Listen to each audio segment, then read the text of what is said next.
This podcast is brought to you by Penji. Penji is a creative subscription service that gives you access to pre-vetted, agency-trained creatives from all over the world. From graphic design to illustrations to social media management and web development, it's all included for one monthly price. It's time to say goodbye to the hassle of searching for top-notch creative talent. With Penji, you get quality and consistency delivered right to your inbox every day, carefully crafted for you by humans. So meet your new creative team today. Head over to penji.co for more and enter the coupon code located within the podcast show notes.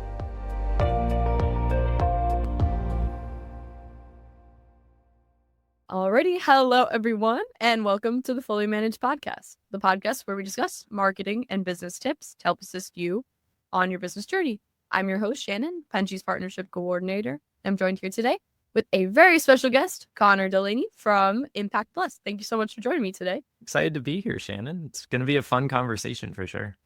I appreciate that. So could you just start by introducing yourself, telling us maybe a fun fact or two, and then talking a little bit about how you got to this point in your professional career? Yeah. So I am Connor. I am the lead sales consultant at Impact, but that has only been my role for about the last year or so.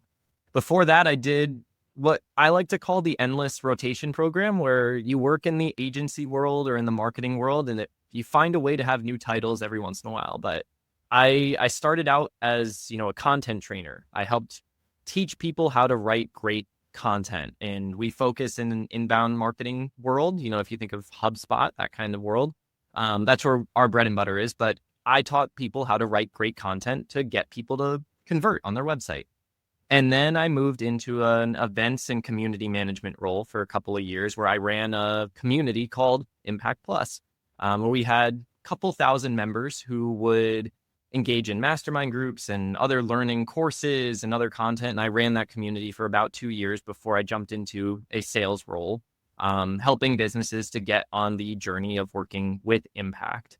And so that's my super quick spiel. I'm sure we could dive into some of the details, Shannon, but that's what's gotten me here. And I guess fun fact, I could come up with different ones. I would say I'll go with a personal one. I played in the Babe Ruth World Series when I was 14 and represented so cool. New England for our baseball team, which was really cool. Otherwise, I also have a dog named Maple, who is a 4.5-year-old Aussie Shepherd, Aussie cattle dog mix. And funny enough, yesterday was our 2-year gotcha day. Oh, congratulations. Yeah, she's our little angel. She's a little gremlin too, but she's a lot of personality with those kinds of pups. I love dogs that are little gremlins. I think that she lives it up, but she also is spoiled, and we love her.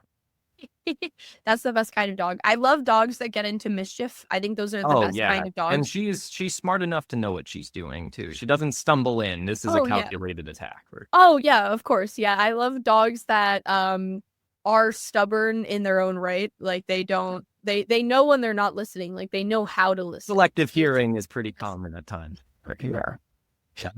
But that's me in a nutshell, and that's how we ended up here today. Well, thank you for introducing yourself so effectively. That was actually a really good. A lot of people do it in a really long time. No shade to them. I think they're doing a great job. It's easy to fall into that trap. I find, I'm sure there's questions and ideas and things maybe your audience wants to know, but I try to give the 20-second synopsis, and then if you're interested, we dive deeper as we. Well, I actually did have a question about that. So since you've been in so many different roles, do you have a favorite that you're like picking kids, Shannon. I'm sure you might be biased that you have to say the one now because you're doing it currently, but maybe like something that you really enjoyed, or maybe rather, this might be an easier one, something that you think taught you the most along the way. Yeah. Okay. So here's what I'll say as we dive a little bit is I would say the role that I learned the most from was building and growing the Impact Plus community, because the way that we did it was we built our own platform. So we built a platform from scratch. It took a lot of work. And within that, I was learning how to run events online, because that was happening 2020, 2021. So everyone's going online and figuring that out. But also like growing a community from pretty much zero into a thriving community with paying memberships, with active members, but also from the product side, building a product that our members want to use. So I would say for me, it became a product, or call me a community manager, a membership manager, whatever the title might be. My job was to build the community, grow the community, retain the community. So what I was learning was pretty much how to run this as its own little micro business of, I had revenue targets I had to hit. I had retention metrics. I had to learn how to manage a budget when it comes to building a product, and products are not cheap. And you learn all these different aspects. There's always going to be things, for sales, the biggest learning I've had is communication. How do I become a more effective and efficient communicator? There's different lessons you learn in every role, but the one that taught me the most and was most well-rounded was me in that, we'll call it director of membership, I think was the official title. But you can make titles at that point. That they're all doing the same thing, is grow, build, maintain the community that we have. No, I think that's a really nice role to have in the marketing field, or at some point in the marketing field too, because if it is adjacent to kind of running your own like little business, it almost helps you work with businesses in the future, because you kind of have been in that position, in that role, to be able to think about all of these different aspects that person is thinking about and be in their shoes. You learn how to communicate value. And I think that was, if I was going to capture it in one sentence, it was like, how do I communicate and continue to communicate value to our members? Because there's a million memberships or subscriptions that you can have. How do you continue to showcase that yours is worth keeping on that credit card, or on the bill or the invoice every single month? How do you provide enough value, but also how do you communicate that to folks for new members to sign up, and for existing members to say, I'm so glad I'm a part of it too? So yeah, from the marketing side, you're learning all these different things. And the difference, I'll say this too, the difference between marketing to members and marketing your product to people. Product marketing is so different than just marketing out to customers to buy. You have to learn how to communicate updates, how to communicate new features. That was its own challenge, but also an exciting thing to take on as we were building it. Yeah, no, I really like the evolution of people's experiences in the marketing field, because I think it's very, I actually say this a lot, so I feel like I might be repeating myself, but like a very non-linear experience for marketing. Like I feel like no one's just marketing coordinator their whole life, and I like that a lot, because I think that everyone does things very differently, and there's so many different approaches to doing something quote unquote correctly or successfully. Especially today. And I don't mean to cut you off, but like, even when I graduated from college, 6 years ago now, like, the world of marketing is drastically different than it was back then. And so you can't just graduate and do the same thing you've always done, because you have to learn how to evolve and how to be successful. And I think for marketers, that's like the biggest skill they can have, is how to adopt and evolve and change your strategies as you go. Because if you get too comfortable, you're probably falling behind. Oh, yeah, no, for sure. I actually just had a conversation the other day about the larger corporations and how they kind of fall into the trap of what is the word that I was looking for? Like loyalty, in brand loyalty, and the idea that they stop coming up with new creative ways of marketing their business, because they're just kind of like, we've been around long enough that people trust that we have it. But there's so many cases in which big corporations just lose so much of their customer base, because they're not doing anything new or innovative or exciting. And I think falling into that hole is something that's kind of detrimental. You constantly have to be evolving in the marketing world, because the marketing world is something that changes so quickly. Yeah. And it's now more than ever, and this is where a lot of businesses who work with us are leaning into, is it's easier now than ever to be an industry disruptor. So to your point of the big players get comfortable, the young, the startups, the newer companies are the ones that are trying to shake the tree. And if you can't evolve and lead the charge, someone else is going to show up and do it. And now more than ever, you have the tools and the capabilities to be a player in a market that was probably looked at 2-3 years ago that was impossible to make even a dent into. Exactly. And I think that's one of the biggest accomplishments that someone can make as a smaller business or a startup is doing that exactly. And I think it's not to take away from how hard marketers work in these positions, but sometimes I think that one good idea can go so far because it's just I think it just comes down to being attention grabbing and also being unique. Like not something willing that to do things differently. Yeah, that's a huge component. And so many people, to your point earlier, like fall into, we call it the pride cycle. New idea, really exciting. We're doing things. We get comfortable and we stop doing the things. We stop seeing the results. And it's this endless cycle. But a lot of the bigger companies make it really difficult to do new things because they're so established. To your point, everyone knows us. They're going to come buy from us. It's not always the case anymore. And it probably won't be unless you do something differently. Yeah, I really do. I love to see the way that people kind of get to this popularity from something that I've never heard of. Like I keep looking into stories like that of a brand that, or even a big brand that kind of I haven't heard about in a long time. And then they're on, my Instagram feed or something like that. And I just like Gap. I keep thinking about Gap. I have not heard about Gap. I thought Gap sold the same clothes for 25 plus years. And then recently they're on my feed and they're making stuff completely new. And I'm like, oh, that's really good for them. They've definitely been, they probably just weren't doing well for maybe a while, but they were still here. But it's nice that I love when I see bigger businesses changing things up, but I also love seeing a new business on the horizon kind of combat these businesses. And I think that's just they're doing something new and innovative. Definitely. Oh, so, okay. Question about that then. What do you think? And I know this is very hard to predict because marketing is very different every day. Yeah.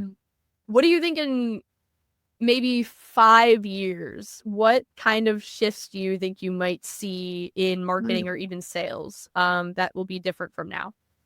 Ooh, okay. I'll give you the layup answer and then maybe one that's more fun. In the next 5 years, AI is going to be everywhere. And when I say AI, it's not just like search results, but I think we're going to see things like AI avatars on websites. I think we're going to have libraries of content that you no longer need to read, but you can just ask a bot what's the answer to this and it'll pull it for you. And it's educated because of your business gave it resources. I think that's the easier one of AI is going to be everywhere and it's going to change the way that that customers buy, and it's already shifting, right? Like Google search results are changing a lot. SEO is becoming less and less of not to say less of a thing, but it's harder to do and it's different than it's ever been before. The one that I think is a little more interesting and unique, and it comes to marketing and sales, is I believe every business in the world in the next, I would even say like next 2 to 3 years, will have some form of a pricing calculator or self-service experience on their website. Because of the way AI is shifting how marketing is done and how you get in front of customers, the customers that land on your website are going to be probably further down the funnel unless you're those national known players. So when they're further down the funnel, they need different information than they used to. Writing an article about, I don't know, some high level, like what is let's just find an easy example. What kind of materials can I use to fix my roof is way different than how much does it cost to fix a roof. When you're talking materials, it's kind of like earlier-ish, you're trying to educate yourself. When you talk pricing, you're showing intent to buy.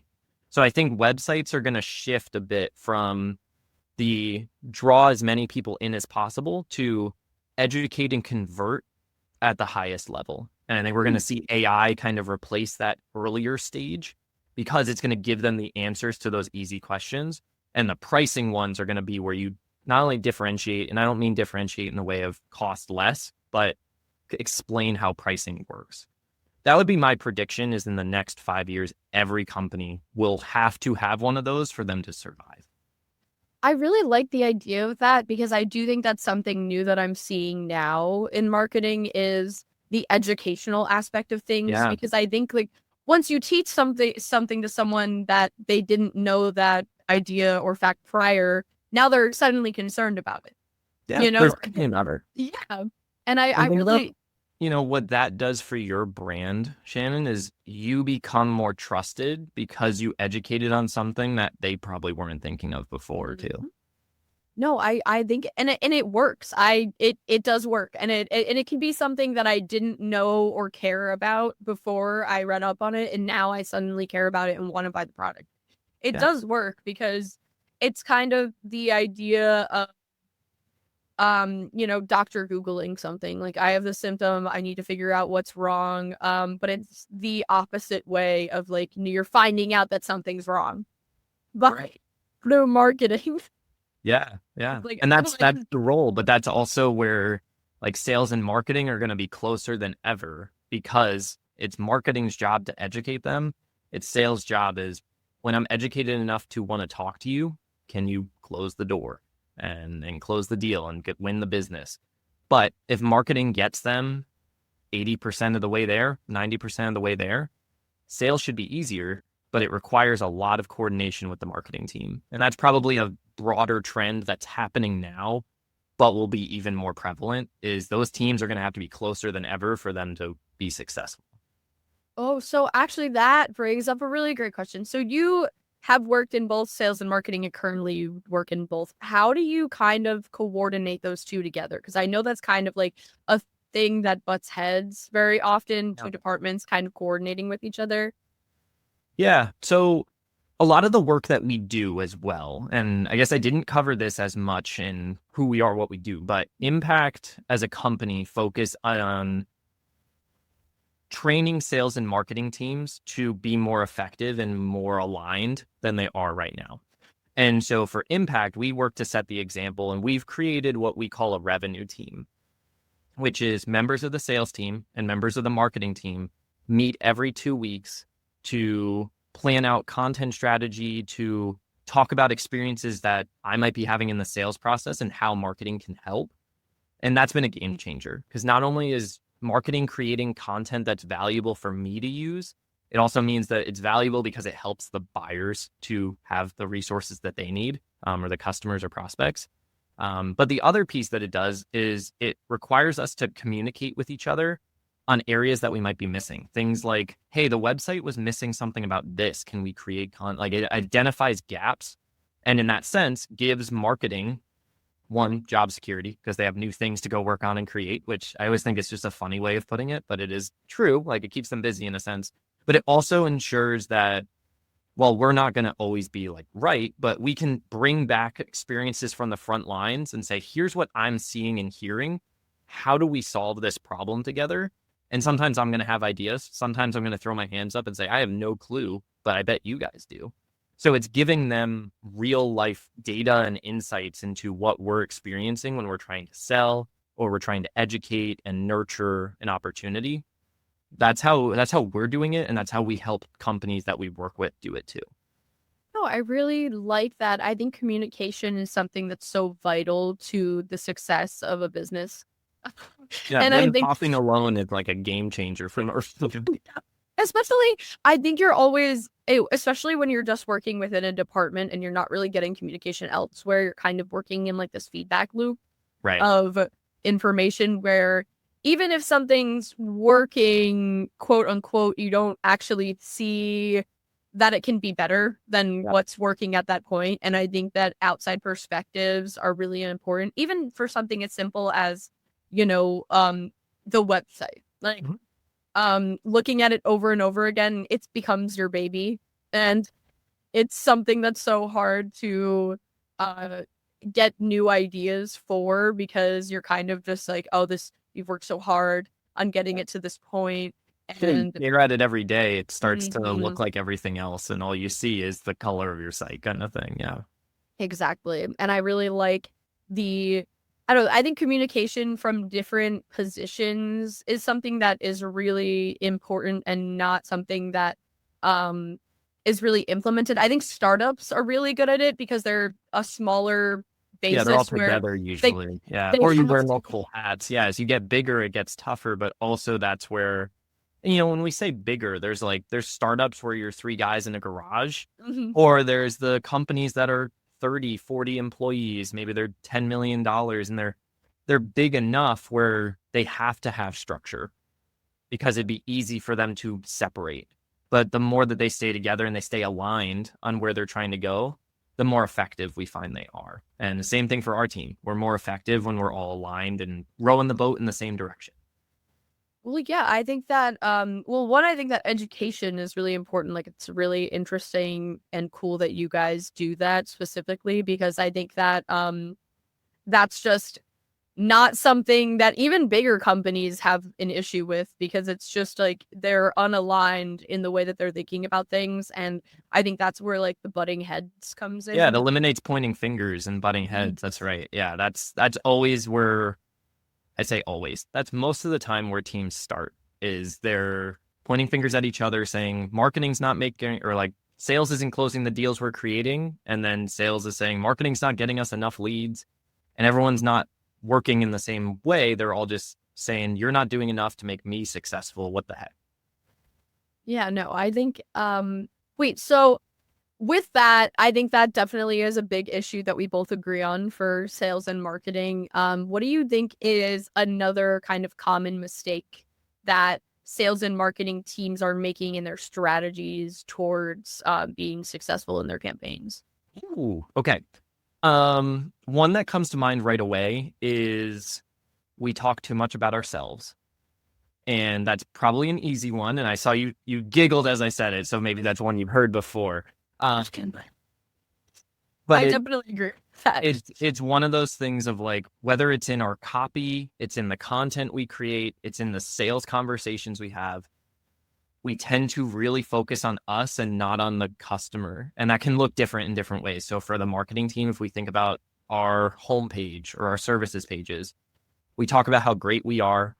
If a simple search I do is you do Command F and you just see how many times do we say we, us, our versus you, yours, they kind of thing. Mm-hmm. How much are you talking about yourself versus other people in your copy itself?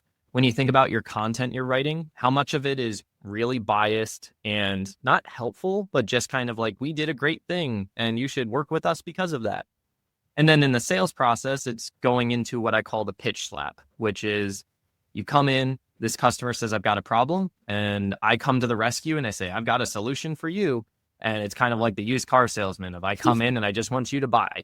And it's not actually learning what their problems are. It's not communicating that to them and getting them saying, I want help to solve this problem. Instead, you're saying, here's what we do.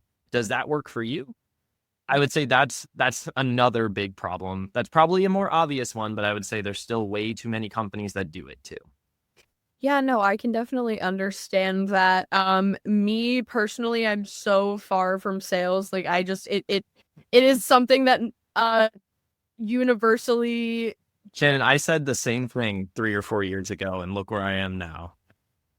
It's funny how it happens. It's so daunting. I really pat them on the back for. Fair enough. The coordination is great. I really appreciate our sales team because I think they do an amazing job, but it's something that's so terrifying to me as a concept. And I just respect the ability to be able to be in that position so much, because marketing is one thing, but sales is another. And it's kind of like, if one or the other is not doing their job well, then both are at a detriment. Right. Yeah. They're so dependent on each other, and yet it's so often they don't work together. Yes. And I think that's really vital. It just doesn't happen. So yeah, it's really nice to hear that perspective of one, that you work in both positions, but also that Impact Plus does this specific arrangement where I don't hear about that very often. I'm sure that there are many agencies. I talk to agencies that probably the most. I think that there is that structure in agencies probably often, but it's not talked about enough in like its importance. Right. Yeah. It's a cool thing, but it's also imperfect. And I say that in the sense of, as much as we try to also train teams how to do it, we're trying to set the best example, but we're also kind of the guinea pigs of it, of what can go wrong or and now I'm on the other side. Like I used to live in the marketing side. Now I'm in the sales side. It is tricky because I want to be on calls doing my job and I've got to make time to work with the marketing team. And it's a discipline thing, I think, more than ever. Yeah, of course. I think that it also is somewhat disappointing when you don't have as many calls, but I think also it's nice that you have the perspective of a marketing position though, because I think that everyone says marketing is a gamble. Like you can do somewhat everything right statistically, like with evidence, but it might just not work. And I think that it's nice to have that perspective as as someone who's in sales, because I think that's something that, when you aren't given enough or you're not on enough conversations, you kind of feel like inadequate. Yeah. But it's good to understand that sometimes there's highs and lows, and it's just something that comes with the job. So moving topics just a little bit.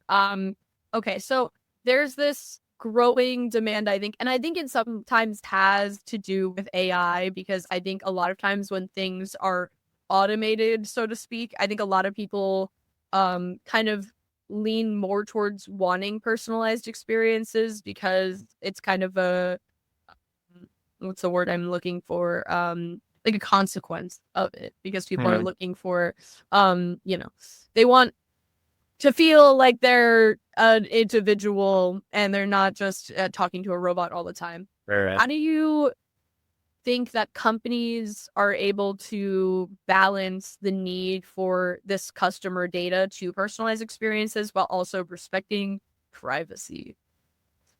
Okay, the privacy versus we want to know everything about you kind of piece. Yeah. Well, I think the threshold for customers is going up, in the sense of I'm going to give my information when I absolutely have to. And so brands have to adopt ways to gather that information and also to give as much as they can in a way that's not going to be detrimental. So for me, what I think about is I want the information of people that I should be spending my time, money, energy talking to, and that's from the sales side, but also from the marketing side. I think we tend to spend too much time trying to get information from people we actually can't do business with or we can't work with. And so what that leads to is we're trying to be the net that catches everything versus the fishing line that catches the fish we want. Now, I just made up that analogy, so hopefully it fits. That's a great analogy. But hopefully it's an idea. For me, I would rather us focus on when we get more, we're going to get information from the people who are actually ready to give it. There's some businesses that, you're going to go download an ebook. We need your name, email, your street address, your social security number, every little bit and nook and cranny about you. When really we should be giving that to them in a format that makes it easy. When they want to buy from us or they want to have a conversation with the sales team, ask for the information we need. I think that's totally fine. But when we think about things like AI, what I think it's going to unlock is how do we help people get to the information they need faster and more efficiently so that they make that next decision faster and more easily. So to that point, how can we utilize AI to eliminate the fluffy tire kickers that are, if we think of the funnel, that top of the funnel, how do we get rid of the people who really are not a good fit for us, that aren't going to, we don't need their information because we're probably going to spend too much energy trying to make them something they're not. And instead, AI can get them where they need to be or disqualify them faster as long as it knows what needs to be true. And then that way you're optimizing your people to interact with the people who are going to buy from you. So AI can make you more efficient in that sense without you needing to invest a ton of, for example, Chin, you shouldn't be investing a ton of your time trying to find people that aren't a good fit for Penji. Instead, you should be focusing on getting more people that can buy from you, want to buy from you, and that you can help succeed to get the outcomes they want You want to work with more of those people because they're going to want to pay for you. They're going to want to use your services, and they're going to want to make money off of those services, I imagine, too. So that's how I look at it with AI, is it should scare teams that are used to working at the volume versus the ones that are focused a little bit more on quality. Yes, there's people you'll nurture. That's part of this, is like get them in the door and get them working. Make it easy to get into that flow and utilize AI and other tools to build that journey for them. And that way it's making them more efficient. Yes, you're going to need some data to do it, but over time they should be giving it to you as you build the case with them. AI should make that easier, in my opinion. Yeah, of course. I think that's almost something that I really love about marketing and like catering this an experience is surveys, like tiny surveys. And I think that AI is kind of like when we do implement it more in that way to individualize services, I think that surveys, it kind of will be a survey in a way, because there will be like a questioning that kind of puts people in different boxes of whether they need the service now or they might need it in the future or whatever it may be. And I think that is something that is incredibly important in the process. Yeah. And one example I'll share with you that I thought was really cool. A few weeks ago, I was talking to someone about you can use ChatGPT has their voice functionality now. And so you can actually have a conversation back and forth with it, which is wild. No. So if you go in there, you can actually, and I don't know if it's on the free version, but it's on the paid version. But you can go in, and I held up my phone and I asked it, hey, how's the weather today? And I live in Connecticut. And it spoke back to me. And what I've been thinking more and more about is imagine, so not to say instead of a survey, but for example, instead of a survey, someone could say, I'd like to talk with someone, and you're having a conversation with, and it's remarkably close. Like the response time is fast, which is wild. Like it doesn't sound like it's a calculating. Here's my robotic response. Like it feels conversational. But what you could do is, hey, I've got 5 questions for you that I want to ask that'll help me determine if you're the right fit for this service. Are you cool with having that conversation? Yes, I'd like to opt in for that. And then it'll ask the questions. And instead of you getting a multi-select response, it can then garner a conversation and gather real info. If it asks, what are your goals for your business? And instead of them saying, grow revenue, increase people, blah, blah, blah, do certain things, it's, here's my story. And they say, wow, that's really helpful, Shannon. Thanks for telling me all about your business and how you want to grow by this amount, by blah, blah, blah. It allows you to get a lot more information without you having to have that conversation. And then they can say, hey, based on all this, I think it would be the right next step for you to go and talk with a member of our sales team because of blah, blah, blah, blah, blah. Would you be open to that step without you actually having to have that conversation, which is a little freaky, but it's so kind of cool because it qualifies people faster. No, I love the idea of that. And I really hope that that's implemented more in so many processes, but specifically, oh my God, like health insurance, things like doctor's offices that have the worst automated menu function on the earth. For sure. I would love to see that more, because I think a lot of people are worried about AI increasing in popularity because they think more things will be like that, in the idea of this rocky conversation that just makes you angrier when you have a problem. Yeah. But I think even the ones that have the like, are you calling for this? Yes. Did I hear yes? Right? Like it's so scorpion world, but yeah, I'm amazed by what it can already do. And what I think it will become is it can do initial explore calls with people. It can do customer service calls for folks. And yes, that's scary because I think there will be roles that are no longer needed. But hopefully what it unlocks is a new opportunity for other folks, whether it's training these AI tools on how to do these things or other pieces like that. I'm sure that there's ways that you'll be able to do that at scale. Yeah, of course. Even if there's this menu function, so to speak, that is more efficient than the ones we have now, I think that need for a person like customer service position, maybe on the other end of the line, like they still have been in that job position for so long that they know what kind of questions are asked. They can create a system for that position or for that, for ChatGPT or whatever AI function to be able to do that. Where I think that there will still be a need for that, I agree, that training or that education for that specific functionality. And I like the idea of that because I think that I definitely know that there's that worry of positions being replaced because of AI, and I understand it to a level, but I also think that, again, the personalization of things, I think will always be like the further we use AI, I think that will still be something that people will crave, a real person and a real conversation. And I think that those parts of a sales strategy and a marketing strategy will always exist because of that need for personalization in that process. Agreed. Yeah. Well, this is all the time that we have for today. Unfortunately, we're a little over, but that means that it was fun. So I really like that. Thank you so much. I didn't give you many absurd questions, so I apologize. I know I was ready for something out of left field, but hey, we were chatting about good things, and I think that's as a testament to a good conversation. Maybe we'll run it back another time. Yeah, of course. No, I think this was incredible, and I think I learned a lot. That's my favorite part of the podcast, is getting to learn all these different perspectives in marketing. There's so many different ways of doing things, and I love that about marketing because it's constantly, there's all these different ways that people do things successfully, and I love learning about all of them. So thank you for coming on and sharing those with me. Yeah, it's been a pleasure, Shannon. Thanks for having me.